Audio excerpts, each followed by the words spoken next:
നമ്മൾ അല്പസമയം കഴിയുമ്പോൾ തന്നെ വേറെ സാക്ഷ്യം വന്നില്ലേ? ബിബിനും പറഞ്ഞ എന്താണ്, ബിടെക്കിൻ്റെ 24ാമത്തെ പേപ്പർ 24 സപ്ലി എഴുതുകയാണ്.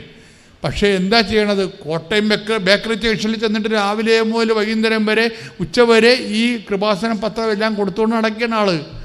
നടത്തി വെച്ചപ്പോൾ അതിന് പരീക്ഷകളിലോട്ട് കയറണത് പറഞ്ഞ് പേപ്പർ ഇടപ്പം ഞെട്ടിപ്പോവും. പറയും ഞാൻ എഴുതത്തില്ലെന്ന് പറയും. അമ്മ ഞാൻ പഠിച്ചിട്ട് വന്നിട്ട് അടുത്ത പ്രാവശ്യം എഴുതാമെന്ന് പറയും. അപ്പം നീ ഇരുന്ന് എഴുതാൻ പറയും. പിന്നെ ഡിക്റ്റേഷൻ തുടങ്ങും. അപ്പോൾ അത് കേട്ടപ്പോൾ തന്നെ എനിക്ക് അത് ഞാൻ നേരത്തെയും കേട്ടിട്ടുണ്ട് ഇതൊക്കെ. ഇത് നോട്ട് ബൈ മെറിറ്റിൽ വർക്ക് ചെയ്യാണ്, ഇത് മിറക്കിലാണ് വർക്ക് ചെയ്യണത്, ഗ്രേസിലാണ് വർക്ക് ചെയ്യണമെന്ന് അറിയാം. പക്ഷേ പിറ്റേ ആഴ്ച നിഷ തോമസും വന്ന് സാക്ഷ്യം പറഞ്ഞു. 10 കൊല്ലമായിട്ട് ഇംഗ്ലീഷ് ടച്ചില്ല. പക്ഷേ ഞാൻ പുറമെട്രിക് കയറിയതിന് ശേഷം ഞാൻ സംസാരിക്കാൻ തുടങ്ങിയിട്ട്, അതിന് മുമ്പ് ഞാൻ അങ്ങനെ ഒരിക്കലും സംസാരിച്ചിട്ടില്ല, അതിന് ശേഷവും ഞാൻ സംസാരിച്ചിട്ടില്ല. അമ്മയാണ് എന്നോട് സംസാരിച്ചത്. ശ്രുതിക്കട്ടെ, കൈയടിച്ച് ശ്രുതിക്കട്ടെ.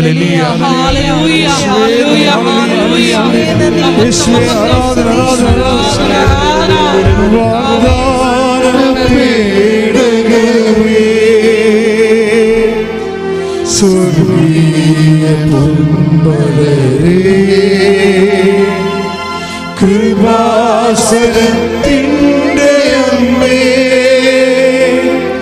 പ്രസാദപരമാതാവേ,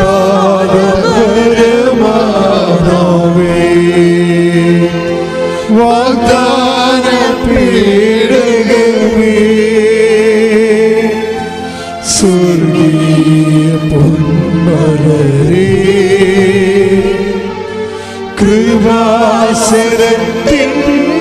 അമ്മേ, പ്രസാദപരമാതാവേ,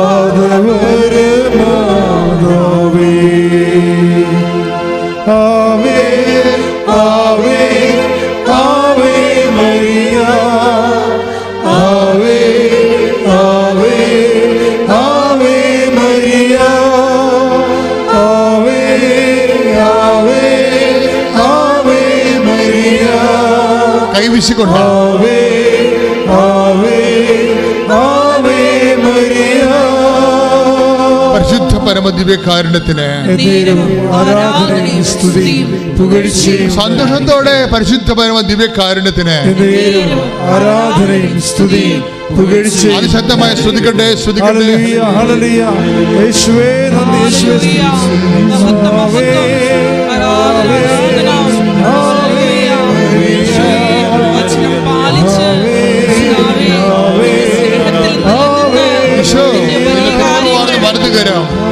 ഉയർത്തണമെന്ന് പ്രാർത്ഥിക്കുന്ന ഈശോ, നിന്റെ തിരുപ്രഭാർന്ന് മറന്നുകരാം. ഓരോ മകന്റെ മേലും ഓരോ മകളുടെ മേലും ഉയർത്തി പ്രാർത്ഥിക്കുന്ന കർത്താവേ, നിന്റെ തിരുരക്തം, കർത്താവേ നിന്റെ തിരുരക്തം, കർത്താവേ നിന്റെ തിരുരക്തം ഇപ്പോഴൊഴുക്കണമേ, ഇപ്പോഴൊഴുക്കണമേ, ഇപ്പോഴൊഴുക്കണമേ.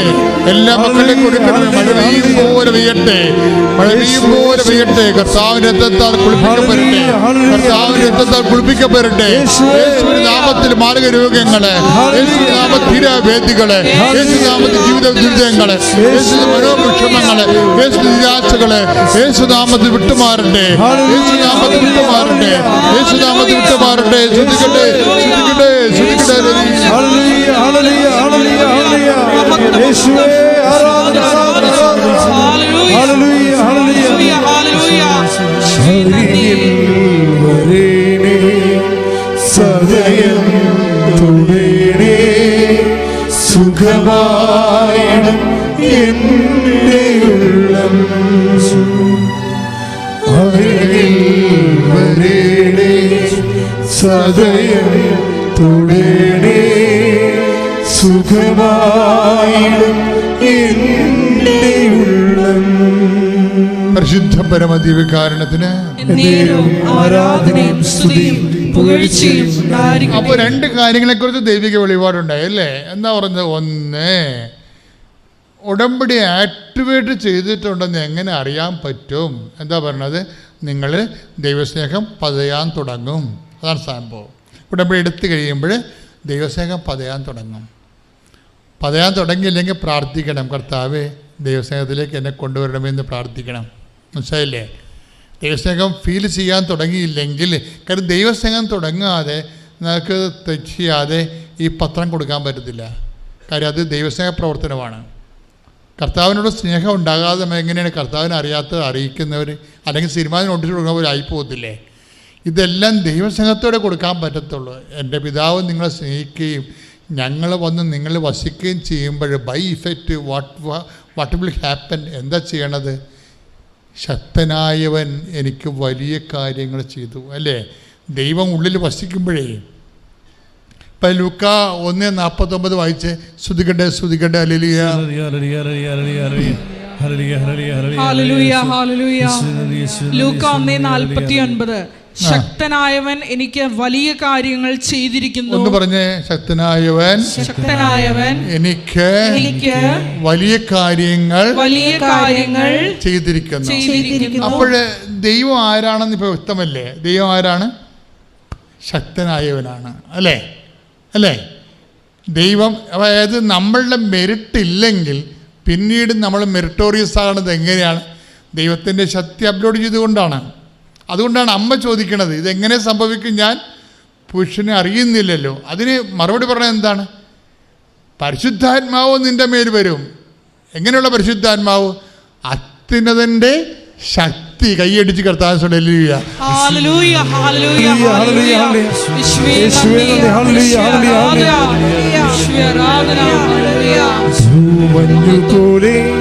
പരിശുദ്ധാത്മാവേ പറന്നിറങ്ങിയിടണമേ,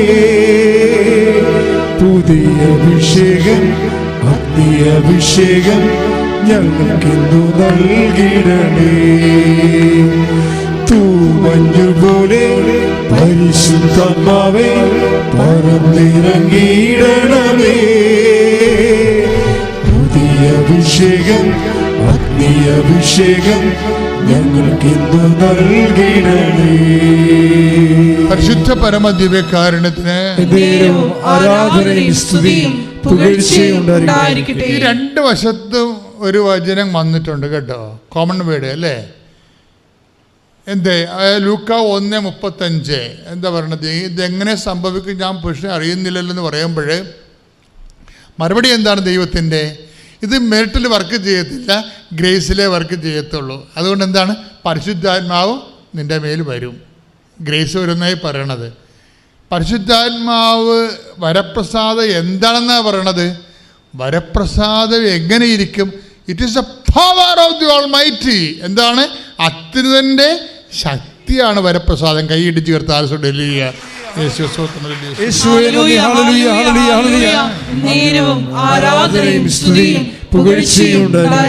അപ്പൊ യോഗ്യതയിലെ ഒരു വിഷയം നമുക്ക് മിസ്സായാൽ അത് എന്നേക്കാട് മിസ്സായെന്ന് വിശ്വാസി പറയത്തില്ല. എന്താ കാര്യം? നിങ്ങളുടെ യോഗ്യതയിൽ എന്തെങ്കിലും മിസ്സായാൽ നിങ്ങൾ അതിൻ്റെ പേര് ഡെസ്പാകേണ്ട കാര്യമില്ല. ഡോക്ടർ പറയും നിങ്ങളോട്, ഇത് ടെസ്റ്റ് ചെയ്തിട്ട് അണ്ടമൊന്നും ഇല്ലല്ലോ, അണ്ടം ഉൽപ്പാദിപ്പിക്കണേ ഇല്ല നിങ്ങൾക്ക്. നിങ്ങളുടെ ഭർത്താവിനാണെങ്കിൽ ബീജത്തിന് കൗണ്ടുമില്ല, അതിന് ഓട്ടോ ഇല്ല. ഇങ്ങനെ കുറേ ഇല്ല എന്ന് കേൾക്കുമ്പോൾ തന്നെ അറിയാം മെറിറ്റിനെ കുറിച്ച് മാത്രമാണ് ഡോക്ടർ പറയണത്. It is not for grace. മനസ്സിലായില്ലേ? കാര്യം അച്ഛൻ മനസ്സിലായില്ലേ? ഇപ്പോൾ വൈദ്യശാസ്ത്രം നമ്മൾ പറഞ്ഞത് എന്താണ്? മെറിറ്റില്ലെന്നേ പറയുന്നുള്ളൂ. ഗ്രേസ് അവരുടെ സബ്ജക്റ്റ് അല്ല. ഗ്രേസ് ആണ് നീ എടുത്ത ഉടമ്പടിയുടെ സബ്ജക്റ്റ്. നമ്മൾ ലൂക്ക 1:35 1:49 സെയിം വേർഡാണ് റെക്കർ ചെയ്യണം. എന്താണ്? ഒന്നിൽ പറയുന്നു ഗ്രേസിന് പകരം എന്താ പറയണത്? അത്യുന്നതൻ്റെ ശക്തി എന്ന് പറയും, അല്ലേ? ലുക്ക. എന്നിട്ട് ഈ ശക്തിയാണ് അമ്മയിൽ വരുമ്പോഴാണ് അമ്മ മെറിറ്റില്ലാതെ പുരുഷനെ അറിയാതെ തന്നെ പ്രഗ്നൻ്റ് ആകണത്. ഈ ശക്തി തന്നെയാണ് നിന്നെ എൻഗ്രേസ് ചെയ്യണത്. എൻഗ്രേസിങ് എംപവറിങ് സെയിം ആണെന്നാണ് ഇപ്പോഴും പറയണത്. ഇപ്പോൾ ഈ ധ്യാനത്തിൻ്റെ വെളിപാടിൽ എന്താ പറയണത്? എൻഗ്രേസിങ് ആൻഡ് എംപവറിങ് സെയിം ആണ്. അതായത് വരപ്രസാദം കൊണ്ട് നിറക്കണതും നിൻ്റെ ശക്തി കൊണ്ട് നിറക്കണതും സെയിം, വൺ ആൻഡ് സെയിം പ്രോസസ്സാണത്. അതിന് നമ്മൾ ചെയ്യേണ്ടത് എന്താണ്? ദൈവസ്നേഹത്തിൽ നിറഞ്ഞുകൊണ്ട് ദൈവത്തിൻ്റെ വാക്കുകൾ പാലിച്ച് കഴിയുമ്പോൾ ഞങ്ങൾ നിങ്ങളെ സ്നേഹിക്കുകയും ഞങ്ങൾ വന്ന് നിങ്ങൾ വസിക്കുകയും ചെയ്യും. അതിന് ഈശോ എന്താ പറഞ്ഞത്? അങ്ങനെ ദൈവം വന്ന് വസിച്ചാൽ പിന്നെ നിങ്ങൾക്ക് ചെയ്യേണ്ടി വരത്തില്ല. എൻ്റെ പിതാവ് എന്നിൽ വസിച്ചുകൊണ്ട് അവൻ്റെ പ്രവർത്തനങ്ങളാണ് ചെയ്യണത്. അപ്പോൾ നമ്മളല്ല ചെയ്യണത്, കർത്താവാണ് ചെയ്യണത്. മനസ്സിലായില്ലേ? നമ്മുടെ ശക്തി പോയാൽ ഇത് പിന്നെ ദൈവത്തിൻ്റെ ശക്തിയിൽ ഈ സംഭവം ചെയ്തെടുക്കാൻ ബൈബിൾ നൽകുന്ന അൾട്ടിമേറ്റ് ഓപ്ഷൻ കവനൻ്റ് പ്രെയറാണ്. എന്താണ്? ഉടമ്പടിയാണ്. അതുകൊണ്ടാണ് നിങ്ങൾ ഉടമ്പടിയിൽ ശ്രദ്ധയോടെ, നമുക്ക് മറ്റ് പല കാര്യങ്ങളും നിങ്ങൾ ചിലപ്പോൾ ജോമാരൊക്കെ ചെല്ലുമ്പോൾ നിങ്ങൾ ചിലപ്പോൾ ഉറങ്ങും, ചില ആൾക്കാർ ചില ശ്രദ്ധിക്കത്തില്ല, അങ്ങനെയൊക്കെ ചെല്ലിയാണ് അതിൻ്റെ ഉള്ള ഫലം കൂടി കളയണത്. പക്ഷെ ഉടമ്പടി എന്ന് പറയുമ്പോൾ ഇതിൻ്റെ ഓരോ വിശദാംശങ്ങളിലും ശാസ്ത്രജ്ഞന്മാരുടെ സൂക്ഷ്മത വേണം. എന്നുവെച്ചാൽ നിങ്ങളത് ചെയ്യുന്നുണ്ടോ, ഇതിങ്ങനെ ചെയ്യുമ്പോൾ എൻ്റെ ഉള്ളിൽ ദൈവസ്നേഹമാണ് നിറയണത്, ദൈവസ്നേഹം നിറയുന്നുണ്ടോ എന്ന് നിങ്ങളുടെ ഇങ്ങനെ ചെക്ക് ചെയ്ത് നോക്കണം. നമ്മുടെ ടെമ്പറേച്ചർ നമ്മൾ നോക്കാൻ തെർമോമീറ്റർ ഉപയോഗിക്കണ പോലെ ദൈവസ്നേഹം നിറഞ്ഞാൽ സംഭവം സിമ്പിളായിട്ട് തോന്നും, ലൈറ്റായിട്ട് തോന്നും. എല്ലാ കാര്യങ്ങളും ദൈവസ്നേഹത്തിൻ്റെ ഒരു ഇഫക്റ്റ് എന്ന് പറയണത് സംഭവങ്ങളെ ലൈറ്റാക്കണതാണ്. ദൈവസ്നേഹം നിറഞ്ഞില്ലെങ്കിൽ നിങ്ങൾക്ക് വെയിറ്റായിട്ട് തോന്നും. വെയിറ്റ് ആൻഡ് ലൈറ്റ് ഇത് രണ്ട് എക്സ്പീരിയൻസാണ്. നിങ്ങൾക്ക് ദൈവസ്നേഹം നിറഞ്ഞില്ലെങ്കിൽ 10-30 പത്രം കാണുമ്പോൾ ഇനി ഇത് ഏത് പള്ളിക്കൊണ്ടേ കൊടുക്കാനാണ്, നാട്ടിൽ കൊണ്ടേ കൊടുക്കണ, പള്ളിക്കൊണ്ടേ കൊടുക്കണം, പള്ളിയിലെ ആൾക്കാരൊക്കെ ഉണ്ടാകില്ല, അപ്പോൾ കാണത്തില്ലേ. ഇപ്പോൾ കഴിഞ്ഞ ദിവസങ്ങളൊരു സാക്ഷ്യം വന്നില്ലേ? കഴിഞ്ഞ ദിവസം സാക്ഷ്യം എന്താണ്? ഞാൻ DYFIയുടെ മേഖലാ സെക്രട്ടറിയാണ്, ഞാനെങ്ങനെ പത്രം കൊണ്ടേ കൊടുക്കണമെന്ന് ചോദിച്ചില്ലേ ഒരാൾ. ഞാൻ DYFIയുടെ മേഖലാ സെക്രട്ടറിയാണ്, ഞാനെങ്ങനെ പത്രം കൊണ്ടേ കൊടുക്കണമെന്ന്. അപ്പോൾ അങ്ങനെ ഓരോ ആൾക്കാർക്ക് ഓരോ തരത്തിലുള്ള ഭാരങ്ങൾ വരും. മനസ്സിലായില്ലേ? അപ്പോൾ ആ ഭാരം വന്നാൽ അതിൻ്റെ അർത്ഥം ദൈവസ്നേഹം നിറഞ്ഞിട്ടില്ല ആ മേഖലയെന്ന് എൻ്റെ അർത്ഥം. അപ്പോൾ നിങ്ങൾ ചെയ്യേണ്ടത് എന്താണ്? നിങ്ങൾ ചെയ്യേണ്ട ഉടമ്പടിയുടെ ആ കാര്യങ്ങൾ പാലിക്കണമല്ലോ. അല്ലേ? ഇനിയിപ്പോൾ അതുകൊണ്ട് കുഴപ്പമുണ്ടായെന്ന് വേണ്ട, ഞാൻ കൂടെ കൊടുത്തേക്കാം. പത്രം നീ അമ്മ പള്ളിയിൽ പോകണ്ട, അമ്മ ഒരു പത്രം ഞാൻ കൊടുത്തേക്കാം, അവിടെ ഡിവൈഡ് ചെയ്യുന്നുണ്ട്. അതിനടുത്ത് ഈ സംഭവം 10 പത്രം പോലും കൊടുക്കണം നിനക്ക് ഭാരമാണ്, വെയിറ്റാണ് നിനക്ക് ഭാരം. ദാറ്റ് മീൻസ് ദൈവസ്നേഹം നിറഞ്ഞിട്ടില്ലെന്ന് അർത്ഥം. ദൈവസ്നേഹം നിറഞ്ഞാൽ 10 പകരം 300 പത്രം നീ വാങ്ങിച്ചുകൊണ്ട് ഈസി ആയിട്ട് കൊടുക്കും, ലൈറ്റാവും. കട്ടപ്പനയിൽ ഒരു ക്ലിനിക്കിൽ നിന്നും അറിവ് കിട്ടിയത്. അപ്പം ഞങ്ങൾ അവിടെ പോവുകയും ബ്ലഡ് കൊടുക്കുകയും ചെയ്തു. ആ ബ്ലഡ് പരിശോധനയുടെ ഫലമായിട്ട് അവിടെ നിന്ന് ഞങ്ങൾക്ക് കിട്ടിയ റിപ്പോർട്ട്, നിങ്ങൾക്ക് പൊടി മൂലമാണ് നിങ്ങൾക്ക് ഈ അലർജി ഉണ്ടാകുന്നതെന്നാണ് പറഞ്ഞത്. അപ്പം ഞാൻ തീരുമാനിച്ചു, എൻ്റെ ദൈവമേ, എൻ്റെ ജീവിതത്തിൽ ഇനി ഇത് എൻ്റെ കാലിൽ നിന്നും മാറുകയേയില്ല. അപ്പോൾ ഞാൻ അങ്ങനെ വിഷമിച്ചിരിക്കുമ്പോഴാണ് ഈ കൃപാസനത്തിൽ വന്ന് ഞാൻ ഉടമ്പടി എടുത്തത്. ഇത് 3 മാസം കൃത്യം എൻ്റെ അമ്മ 3-ാം മാസം എനിക്ക് ആ അലർജി മാറ്റി തന്നു. ഇപ്പോൾ എനിക്ക് ഇത്രയും 5-6 മാസം കൂടി കഴിഞ്ഞിരിക്കുന്നു, ഒരു കുഴപ്പവുമില്ല, ഒരു ചൊറിച്ചിലില്ല, പൊട്ടൽ ഒന്നുമില്ലാതെ എൻ്റെ അമ്മ മാതാവ് എനിക്ക് ഈശ്വരന് തിരുക്കുമാരനോട് പറഞ്ഞു മാറ്റി തന്നിരിക്കുന്നു. അതിന് ഞാൻ അമ്മ മാതാവിന് 1000 നന്ദികൾ അർപ്പിക്കുകയാണ്. അതുപോലെ തന്നെ പിന്നെ എൻ്റെ അടുത്ത ഉടമ്പടി എന്ന് പറഞ്ഞാൽ എൻ്റെ മോൻ CA ഫൈനൽ എക്സാം എഴുതിക്കൊണ്ടിരിക്കുകയായിരുന്നു. ആ സമയത്ത് അവന് ഭയങ്കര ടെൻഷനൊക്കെ ഉണ്ടായിരുന്നു, ആദ്യത്തിൽ തന്നെ ജയിക്കുമോ എന്നൊക്കെ. എന്തെങ്കിലും ഞാൻ അവൻ പരീക്ഷയ്ക്ക് പോകുമ്പോൾ അമ്മയെ കാശുരൂപം കൊടുത്തു വിടുകയും അവനെ ആ കാശുരൂപം കയ്യിൽ വെച്ചുകൊണ്ട് പോവുകയും ചെയ്തു. പക്ഷേ ഒരു വിഷയം അവന് ഭയങ്കര പ്രയാസമായിരുന്നു. അപ്പോൾ ഞാൻ അവനോട് പറയുകയുണ്ടായി, ഒരു കുഴപ്പമില്ല, അമ്മ മാതാവ് നോക്കിക്കോളും, അമ്മ പ്രാർത്ഥിച്ചോളാം, നീ എഴുതിക്കോളൂ എന്ന് പറഞ്ഞു. പരീക്ഷ കഴിഞ്ഞ് വന്നപ്പോഴും അവൻ പറഞ്ഞു അവനൊരു വിഷയം ഭയങ്കര പാടാണ്, തോക്കുമെന്നാണ് തോന്നുന്നത് അമ്മയെ വളരെ വിഷമത്തോടെ പറയുമ്പോൾ. അപ്പോൾ ഞാൻ അമ്മയോട് പ്രാർത്ഥിച്ചു, എൻ്റെ അമ്മ മാതാവേ, നീ ആ പേപ്പർ നോക്കുന്ന സമയത്ത് അവിടെ ഉണ്ടാകണം, എൻ്റെ കുട്ടിയെ തോക്കാൻ അനുവദിക്കരുത്. ഇന്ന് വരെ അവൻ ഒരു വിഷയത്തിന് തോക്കാതെ ജയിച്ചു വന്ന കുട്ടിയാണ്. അതുകൊണ്ട് CA ഫൈനൽ എക്സാമിലും അവനെ ജയിക്കാൻ നീ അനുവദിക്കണേ അമ്മയെന്ന് ഞാൻ പ്രാർത്ഥിച്ചുകൊണ്ടിരുന്നു. അത്ഭുതമെന്ന് പറയട്ടെ, റിസൾട്ട് വന്നപ്പോൾ അവന് ഏറ്റവും വിഷമമെന്ന് പറഞ്ഞിരുന്ന ആ വിഷയത്തിന് അമ്മ ഏറ്റവും നല്ല മാർക്ക് കൊടുത്ത് അവനെ അനുഗ്രഹിച്ചിരിക്കുന്നു. അവൻ ആദ്യവട്ടം തന്നെ CA ഫൈനൽ എക്സാം നല്ലപോലെ പാസ്സാകുകയും ചെയ്തിരിക്കുന്നു. അടുത്തതായിട്ട് എൻ്റെ അടുത്ത സാക്ഷ്യം എന്ന് പറഞ്ഞാൽ എൻ്റെ അനിയത്തി, അത് എൻ്റെ ഭർത്താവിൻ്റെ അനിയൻ്റെ ഭാര്യ, അവളൊരു നേഴ്സാണ്. അവൾക്ക് UK പോകുക എന്നുള്ളത് വലിയൊരു സ്വപ്നമായിരുന്നു. അവളെപ്പോഴും OVT പരീക്ഷ 5-6 പ്രാവശ്യം എഴുതിയെങ്കിലും പാസ്സായില്ല. അപ്പോൾ ഞാനതെൻ്റെ നിയോഗത്തിൽ വെച്ചിരുന്നു. എൻ്റെ നിയോഗത്തിൽ വെച്ചതിന് ശേഷം അവൾ 1-2 വട്ടം കൂടി എഴുതിയെങ്കിലും തോറ്റുപോയി. പക്ഷേ ഇപ്പോൾ 3ാമത് എഴുതിയിട്ട് അവൾ ജയിക്കുകയും UK പോകാനുള്ള തയ്യാറെടുപ്പ് നടത്തിക്കൊണ്ടിരിക്കുകയുമാണ്. ഇത്രയും അനുഗ്രഹങ്ങൾ തന്ന എൻ്റെ അമ്മയ്ക്കും തിരുക്കുമാരനും ഞാൻ കോടാനുകോടി നന്ദി പറയുന്നു. ഇനി എനിക്ക് 2 നിയോഗങ്ങൾ കൂടി സാധിച്ചു കിട്ടാനുണ്ട്. അത് ഏറെ താമസിക്കാതെ അമ്മ തരും എന്ന് തന്നെ ഞാൻ വിശ്വസിക്കുന്നു. യേശുവേ നന്ദി, യേശുവേ സ്തുതി. എൻ്റെ പേര് റാണി, പുഷ്പഗിരി, സ്ഥലം ചാലക്കുടിയിൽ നിന്ന്. എൻ്റെ മകള് 3 വർഷമായി ഗൾഫിൽ പോകാനായിട്ട് നേഴ്സായിരുന്നു. അവൾ 3 വർഷമായി ആഗ്രഹിച്ചു. ഒരു ഇൻ്റർവ്യൂ പോലും പാസ്സാവാണ്ടിരുന്നു. അത് കഴിഞ്ഞ് ഞാനിവിടെ വന്ന് ഉടമ്പടി എടുത്ത് ആദ്യത്തെ ചൊവ്വാഴ്ച വന്നപ്പോൾ തന്നെ അവൾക്ക് ഗൾഫിൽ പോകാനുള്ള അനുഗ്രഹം സാധിച്ചു. പിന്നെ എൻ്റെ മകളുടെ കല്യാണം കഴിഞ്ഞിട്ട് ഇപ്പോൾ 8 വർഷമായി. അവൾക്ക് കുട്ടികളുണ്ടാവില്ല എന്ന് എല്ലാ ഡോക്ടർമാരും പറഞ്ഞു. ഞാനിവിടെ വന്ന് പ്രാർത്ഥിച്ച് തൈലം അവളുടെ വയറ്റത്ത് കുരിശടയാളമിട്ട് ഇവിടെ നിന്ന് പോയി. എൻ്റെ മകൾക്ക് ഒരു മകനുണ്ടായാൽ ഇവിടെ വന്ന് 1 മണിക്കൂർ നേരം ഞാൻ എൻ്റെ മാതാവിൻ്റെ മുന്നിൽ കിടത്തിയേക്കാവുന്നതായിരുന്നു. മകൾക്കിപ്പം നല്ലൊരു കുഞ്ഞുണ്ടായി. അവനെ ഞാനിവിടെ 20 മിനിറ്റ് നേരം മാതാവിൻ്റെ മുമ്പിൽ കൊണ്ടുവന്ന് കിടത്തി കൊണ്ടുപോയി. പിന്നെ എൻ്റെ മകനൊരു കടയിടാനായിട്ട് ഒരുപാട് ഞങ്ങൾ ആഗ്രഹിച്ചു. അവന് ധൈര്യം ഉണ്ടായില്ല. ഇവിടെ വന്ന് ജോസഫ് അച്ഛനെ കണ്ട് പ്രാർത്ഥിച്ചൊരു കാശ് രൂപം തന്നു. അവനെ ആ കാശ് രൂപം ഇട്ട് അധികം വൈകാതെ തന്നെ ഒരു കടയ്ക്ക് പകരം 3 കടയിടാനുള്ള അനുഗ്രഹം മാതാവ് അനുഗ്രഹിച്ചു.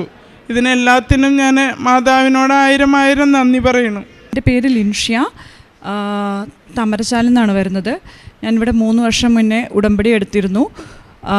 ഞാൻ ഉടമ്പടി എടുത്ത 6 കാര്യങ്ങൾ നടക്കുകയുണ്ടായി. ഞാൻ ഇവിടെ വന്ന ആദ്യത്തെ ഉടമ്പടി എന്ന് പറഞ്ഞാൽ എൻ്റെ PR-ൻ്റെ പേപ്പർ, കാനഡയ്ക്കുള്ള PR-ൻ്റെ പേപ്പർ റെഡിയായി കിട്ടാൻ വേണ്ടിയായിരുന്നു. അതെനിക്ക് 1 മന്തിനുള്ളിൽ റെഡിയായി കിട്ടി. ഇപ്പം ഞാൻ 3 വർഷമായിട്ട് കാനഡയിലാണ്. ഞാനത് ഇവിടെ വന്ന് ഉടമ്പടി എടുത്ത് പിറ്റേ മാസം തന്നെ എനിക്ക് മെഡിക്കലും കാര്യങ്ങളും വരികയുണ്ടായി. പിന്നെ അതിൽ വേറൊരു നിയോഗമായിരുന്നു, ഒരു മക്കളെ തന്ന് അനുഗ്രഹിക്കാനായിട്ടുള്ള. ഞാനിവിടെ വന്ന് ഉടമ്പടി എടുത്ത് ഞാൻ അവിടെ ചെന്നതിന് ഒരു 1 ഇയറിനുള്ളിൽ എനിക്കൊരു കുഞ്ഞുവാവയുണ്ടായി. പെൺകൊച്ചുണ്ട്, ഇപ്പോൾ 1.5 വയസ്സായി. പിന്നെ അവിടെ ചെന്നതിന് ശേഷം എനിക്ക് ഒരു പേയ്മെൻറ്റും കൂടാണ്ട് തന്നെ ഒരു കോഴ്സ് അവിടെ ചെയ്യാൻ സാധിച്ചു.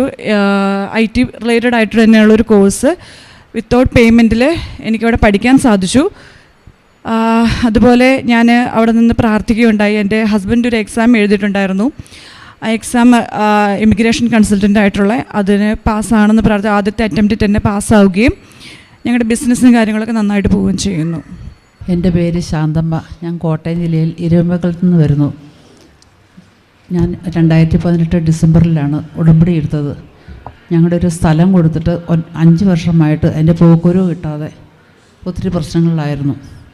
ഞങ്ങൾ കളക്ടറെയും തഹസിൽദാരെയൊക്കെ സമീപിച്ചിട്ട് അവർ പറഞ്ഞു ഒരു കാരണവശാലും അത് കിട്ടാൻ ബുദ്ധിമുട്ടാണെന്ന് പറഞ്ഞ്. ഞങ്ങളുടെ പേരിൽ ഒരു വ്യക്തി കള്ളക്കേസ് കൊടുത്തതിൻ്റെ പരമായിട്ടാണ് സംഭവിച്ചത്. അമ്മ ഇടപെട്ട് ഒരു കുഴപ്പവും കൂടാതെ ഞങ്ങൾക്ക് അതിൻ്റെ പോക്കുരു കിട്ടി. അതുപോലെ തന്നെ എൻ്റെ മകൾ OET പാസ്സാകാൻ വേണ്ടി ഉടമ്പടി വെച്ചിട്ടുണ്ടായിരുന്നു. അവൾ OET പാസ്സായി UK പോയി. പിന്നെ ഒരുപാട് അപകട മരണങ്ങളിൽ നിന്നും എന്നെയും എൻ്റെ ഭർത്താവിനെയും എൻ്റെ മക്കളെയും കുടുംബത്തെയും ഒത്തിരി അപകട മരണത്തിൽ നിന്നും മാതാവ് രക്ഷിച്ചു. അതെൻ്റെ മാതാവിൻ്റെ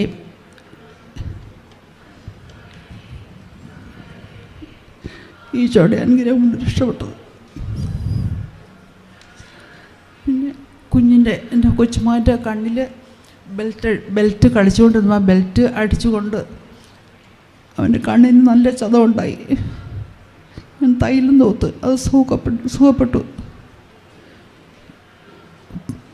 അപ്പോൾ വേറെ കൂടാതെ ഒരുപാട് അനുഗ്രഹങ്ങൾ ഞങ്ങൾക്ക് കിട്ടിയിട്ടുണ്ട്. എല്ലാത്തിനും ഈശോയ്ക്കും എൻ്റെ പരിശുദ്ധ അമ്മയ്ക്കും കോടാനുകോടി നന്ദി. എൻ്റെ പേര് ആനീസ്. ഞാൻ വയനാട് ജില്ലയിൽ നിന്ന് പുൽപ്പള്ളി പാടിച്ചർ എന്ന ദേശത്തു നിന്ന് ഇടവകയിൽ നിന്നാണ് ഞാൻ വരുന്നത്. ഞാനിവിടെ 2021 സെപ്റ്റംബർ 27-ാം തീയതിയാണ് ഇവിടെ വന്ന് ഞാൻ ഉടമ്പടി എടുത്തത്. പക്ഷേ ഇതേപ്പറ്റി കേട്ടിട്ടുണ്ടെങ്കിൽ എനിക്കൊന്നും അറിയത്തില്ലായിരുന്നു. പക്ഷേ ഇവിടെ വരാൻ വേണ്ടി ഞാൻ 2-3 പേരുടെ അടുത്ത് ഇവിടെ വരുന്നവരുടെ അടുത്ത് അപ്പോൾ അവർക്ക് ഓരോ തരത്തിലും ഇങ്ങനെ തടസ്സം പറയുകയാണ്. കോവിഡാണ്, മക്കൾ വിടില്ല എന്നൊക്കെ പറഞ്ഞു. അന്നേരം എല്ലാം ഞാൻ എൻ്റെ അമ്മയോട് പറയാൻ, അമ്മേ എന്നെ കൊണ്ടുപോയി തിരിച്ച് കൊണ്ടുവരണം, അല്ലാതെ എനിക്ക് വരാൻ യാതൊരു നിവൃത്തിയില്ല, അറിയില്ല അമ്മ കൊണ്ടുപോകണം. ഓരോരുത്തരുടെ അടുത്തില്ല, 3 പേരുടെ അടുത്ത് ഞാൻ ചെന്നു. അവരെല്ലാം ഇങ്ങനെ എന്നോട് തടസ്സം പറയുകയാണ് ചെയ്തത്. എന്നിട്ട് ഞാൻ എൻ്റെ കൊച്ചു വീട്ടിലൊരു ചെറിയ വണ്ടിയുണ്ട്, അങ്ങനെ ഞാൻ എൻ്റെ കൊച്ചു എൻ്റെ ആങ്ങളുടെ മോളും കൂടി ആലപ്പുഴയിൽ നിന്ന് ഓട്ടോ വിളിച്ച് പോകണം എന്നൊക്കെയായിരുന്നു അവിടുന്ന് പോയവർ പറഞ്ഞു. അപ്പോൾ ഞങ്ങൾക്കറിയത്തില്ല, അവിടുന്ന് മൊബൈലിൽ ആലപ്പുഴ വെച്ച് ഞങ്ങൾ ഇങ്ങോട്ട് പോന്നു. ഇവിടെ വന്ന് രാത്രി ഞങ്ങൾ അവിടുന്ന് ഉച്ച കഴിഞ്ഞ് 3:30 ഞങ്ങൾ അവിടുന്ന് പോന്നു വയനാട്ടിൽ നിന്ന്. ഇവിടെ വരുമ്പോൾ രാത്രി 2:30 ആയിരുന്നു. അപ്പോൾ ഇവിടെ വരുമ്പോൾ ആലപ്പുഴയ്ക്ക് വെച്ചിട്ടാണ് പോരുന്നത്. ആലപ്പുഴയിൽ നിന്ന് ഇവിടെ വരുമ്പോഴത്തേനും കുറച്ച് മുമ്പ് പുറകോട്ട് മുതൽ കൊച്ചിന് വെള്ളം കുടിക്കാൻ ദാഹിക്കുന്നുണ്ടായിരുന്നു. അവന് ഇവിടെ വന്ന് മാതാവിൻ്റെ തൊട്ട് മുമ്പിൽ വന്നപ്പോഴത്തേക്കും വണ്ടി നിർത്തിയേച്ച് അവനോട് പറഞ്ഞു, അമ്മേ എനിക്ക് വെള്ളം കുടിക്കണം, എനിക്ക് ദാഹിക്കുന്നതല്ലാതെ എന്ന് പറഞ്ഞു. എന്നിട്ട് അവൻ തിരിഞ്ഞു നോക്കാം, അമ്മയെ നെങ്ങ നോക്കിയ ഒരു സൂത്രം കാണണമെങ്കിൽ അമ്മേ മാതാവ് ഇവിടെ അമ്മയെന്ന് പറഞ്ഞു. അങ്ങനെ ഞാൻ തിരിഞ്ഞു നോക്കുമ്പോൾ അപ്പോൾ അന്ന് ഭയങ്കര മഴയായിരുന്നു. തിരിഞ്ഞു നോക്കുമ്പോൾ അമ്മയുടെ തൊട്ട് മുമ്പിൽ ഞാൻ ഈ 3 പേരുടെ അടുത്ത് ചെന്നപ്പോഴും അവരെന്നെ ഉപേക്ഷിച്ച് വിട്ടു. അന്നേരമെല്ലാം കരഞ്ഞ് ഞാൻ അമ്മയോട് പറഞ്ഞു, അമ്മേ എല്ലാ സ്ഥലത്തും പോകണമെന്ന് പറഞ്ഞാൽ അമ്മ കൊണ്ടുപോകുന്നുണ്ടല്ലോ, ഇവിടെ മാത്രം അമ്മ ഞങ്ങളുടെ അടുത്ത് ആരും വരാത്തതെന്നൊക്കെ ഇങ്ങനെ ചോദിച്ച് ഞാൻ വിഷമം പറയുമായിരുന്നു. കൃത്യമായിട്ട് അമ്മ കൊണ്ടുപോയി ശരിക്കും മാതാവിൻ്റെ മുമ്പിൽ കൊണ്ടുപോയി വേണ്ടി നിർത്തി. എൻ്റെ കൊച്ചിന് വെള്ളം കുടിക്കാൻ ദാഹിക്കണമെന്നും പറഞ്ഞു.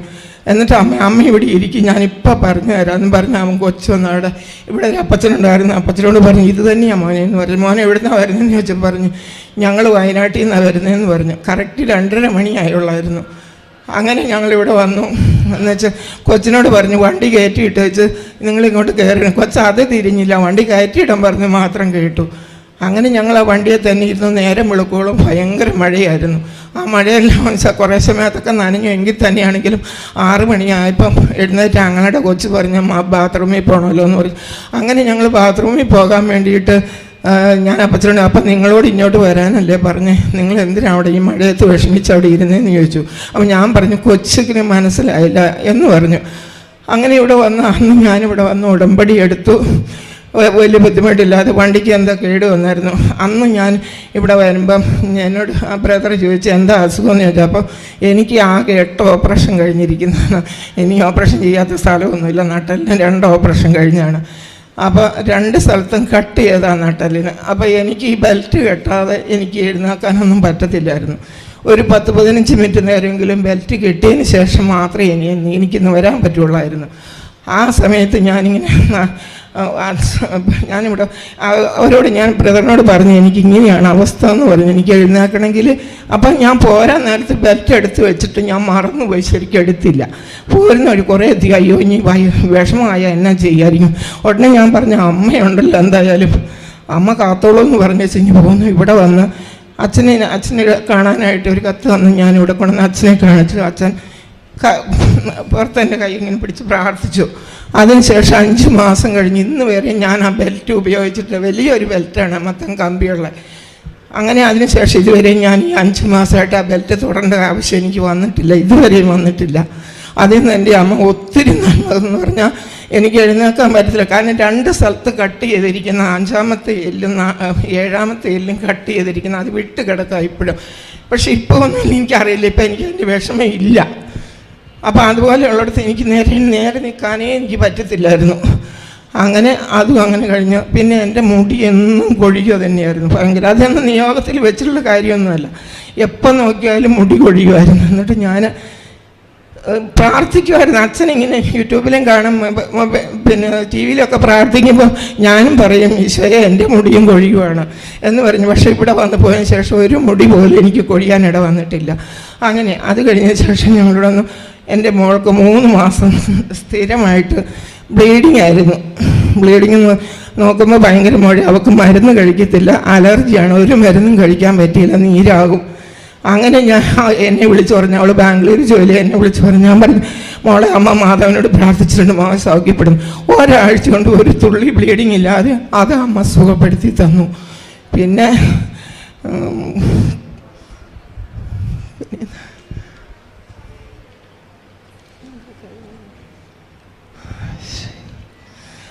ഇത്രയും കാര്യങ്ങളൊക്കെ അമ്മ എനിക്ക് നടത്തി തന്നു. ഒത്തിരി എത്ര ഈശോയ്ക്കും അമ്മയ്ക്ക് 1000 നന്ദി പറഞ്ഞു. പരിശുദ്ധ അമ്മേ മാതാവേ, അമ്മയ്ക്ക് ഇന്ദിരകുമാരനും 1000 നന്ദി. ഞാൻ വത്സ ജോസ് തൊടുപുഴയിൽ നിന്നും വരുന്നു. എൻ്റെ ആദ്യത്തെ സാക്ഷ്യം എന്ന് പറയുന്നത് എൻ്റെ മകൾക്ക് വേണ്ടി ഞാൻ ഇവിടെ വന്ന് ഉടമ്പടി എടുത്തു കഴിഞ്ഞിട്ടുള്ളതാണ്. കഴിഞ്ഞ നവംബർ 5-ാം തീയതി ഞാനിവിടെ ഉടമ്പടി എടുക്കാൻ വന്നു. വളരെയധികം ഹൃദയഭാരത്തോടെയാണ് ഞാൻ വന്നത്. കാരണം 28 വയസ്സായ മകളെ വിവാഹിതയാകാൻ സമ്മതിക്കുന്നില്ല. അവൾക്ക് വിവാഹം വേണ്ട പോലും. അങ്ങനെ ബുദ്ധിമുട്ടി വല്ലാതെ വിഷമിച്ച് ഞാൻ ഹസ്ബൻഡും ഒത്തിരി സങ്കടപ്പെട്ട് കണ്ണീരോടെ ഇവിടെ വന്ന് പ്രാർത്ഥിച്ച്. അവളുടെ ബർത്ത്ഡേ ഡിസംബർ 29-ാം തീയതി ആയിരുന്നു. അന്ന് രാത്രിയിൽ ഞാൻ ഉറങ്ങാൻ കിടക്കുമ്പോൾ വളരെ ഭാരപ്പെട്ടാണ് കിടന്നത്. രാത്രിയിൽ ഞാൻ സ്വപ്നം കണ്ടത് ഞാനിവിടെ മുട്ടേ നിൽക്കുന്നതും ബഹുമാനപ്പെട്ട ജോസഫ് അച്ഛൻ എൻ്റെ മുമ്പിൽ മുട്ടേ നിന്ന് എൻ്റെ തലയിൽ കൈവച്ച് നെറ്റിയിൽ കൈവച്ചിട്ട് ചോദിച്ചു, എന്താ മകളെ നിൻ്റെ വിഷമമെന്ന്. അപ്പം ഞാൻ പറഞ്ഞു, എനിക്ക് എൻ്റെ മകൻ മരിച്ചുപോയി എന്ന്. എനിക്ക് ഈ മകൾ കഴിഞ്ഞിട്ട് ഒരു മകനുണ്ടായി. 16 ദിവസം ജീവിച്ച ഒരു മകൻ മരിച്ചു പോയിരുന്നു. പക്ഷെ അതിനുശേഷം എനിക്ക് ഇപ്പോൾ 21 വയസ്സായൊരു മകൻ കൂടിയുണ്ട്. ആ സങ്കടങ്ങളെല്ലാം എന്നെ വിട്ടുപോയെന്നായിരുന്നു ഞാൻ കരുതിയിരുന്നത്. അപ്പോൾ അച്ഛനോട് ഞാൻ എന്നിട്ട് ആ സ്വപ്നത്തിൽ തന്നെ ഞാൻ ഓർക്കുകയാണ്, ഞാനെന്തിനാണ് അച്ഛനോട് ഈ എൻ്റെ മരിച്ചുപോയ മകനെ പറ്റി ഇപ്പോൾ പറയുന്നതെന്ന്. അപ്പോൾ അച്ഛൻ എന്നോട് പറഞ്ഞു, നിനക്ക് 2 മക്കളെ കൂടി ദൈവം തരുന്നുവെന്ന്. എനിക്ക് പെട്ടെന്ന് ഞാൻ അടിങ്ങി എഴുന്നേറ്റു. അപ്പോൾ 5 മണി രാവിലെ 5 മണിയായിരുന്നു. പിന്നെ ഞാൻ പ്രാർത്ഥനയ്ക്ക് എഴുന്നേൽക്കുകയും ഒരുങ്ങുകയൊക്കെ ചെയ്ത് ഹസ്ബൻഡിനോട് ഈ വിവരവും പറഞ്ഞു. ഞാനിത് മറ്റാരോടും പങ്കുവച്ചില്ല. പിന്നെ മകൾക്ക് വേണ്ടി വീണ്ടും പ്രാർത്ഥന തുടർന്നിരുന്നു. ഈ 23-ാം തീയതി മോൾ പറഞ്ഞു, എനിക്ക് വിവാഹത്തിന് സമ്മതമാണ്, നിങ്ങൾ എനിക്ക് വേണ്ടി കല്യാണം ആലോചിച്ചോളാമെന്ന്. അതൊരു വലിയ സന്തോഷവും സമാധാനവുമായി ഞങ്ങൾക്കിപ്പോൾ അനുഭവപ്പെടുന്നു. ആ സാക്ഷ്യം പ്രധാനമായി അത് പറയാനാണ് ഞാനിപ്പോൾ ഇയാൾ തലയിൽ നിൽക്കുന്നത്. ഇതുകൂടാതെ ഇതിനോട് ചേർന്ന് ഒരുപാട് ചെറിയ ചെറിയ അനുഗ്രഹങ്ങൾ എൻ്റെ വീട്ടിൽ സംഭവിച്ചു. പ്രത്യേകിച്ച് എൻ്റെ കുടുംബത്തിൽ ഒരുപാട് സങ്കടങ്ങളുണ്ടായിരുന്നു. കാരണം സഹോദരങ്ങളുമായിട്ട് അത്ര വലിയ അടുപ്പമൊന്നും ഉണ്ടായിരുന്നില്ല.